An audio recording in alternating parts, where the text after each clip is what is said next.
Yeah, we're a nearly 100-year-old organization that was established to develop a regional plan for New York. It was really the first place in the world where a comprehensive region-wide metropolitan plan was developed. And we've done 3 plans now. We're beginning work on a 4th plan.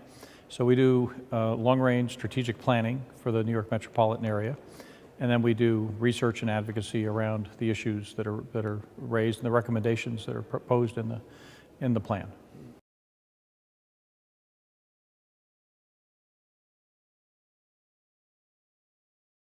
Yeah, we began this work because it was clear that in the Northeast and in other parts of the United States that a new form of urban development was emerging. We call them mega regions. These are networks of metropolitan areas that have linked economies, infrastructure systems, natural systems, and so forth. And so we started America 2050 to do research around these emerging trends, and then to propose plans and policies and investments that could help these places perform as best they can.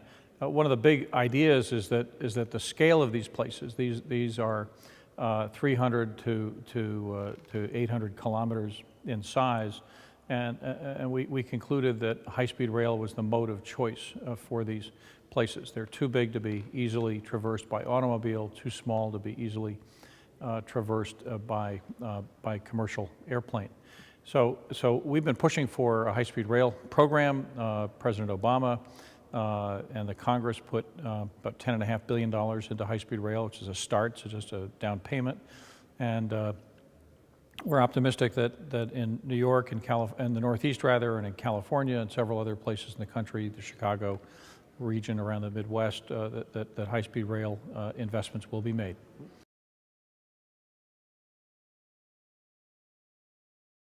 Yeah, well, one of the things we've done is to take a look at the history of American urban development and investments in infrastructure. And it turns out that in the 19th century, the development was driven by railroads, and the federal government and state governments promoted investments in railroads. There was a national plan developed in 1808 that laid out a network of canals and railroads, later railroads.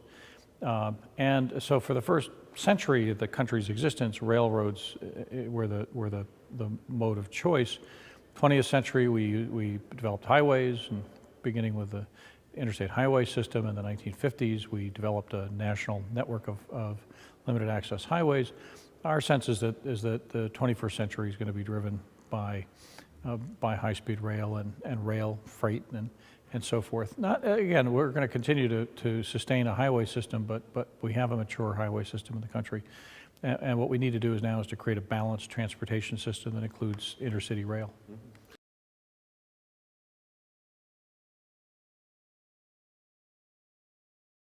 Well, today's opening discussion was a freewheeling conversation about the issues facing both large and small metropolitan areas.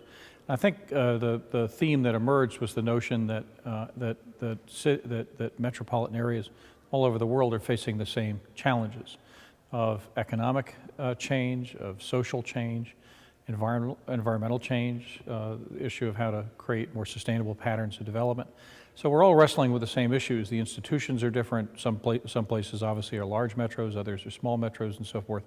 But there's some emerging themes, I think, about the kind of collaborations that are going to be needed within metropolitan areas and between metropolitan areas to address these issues.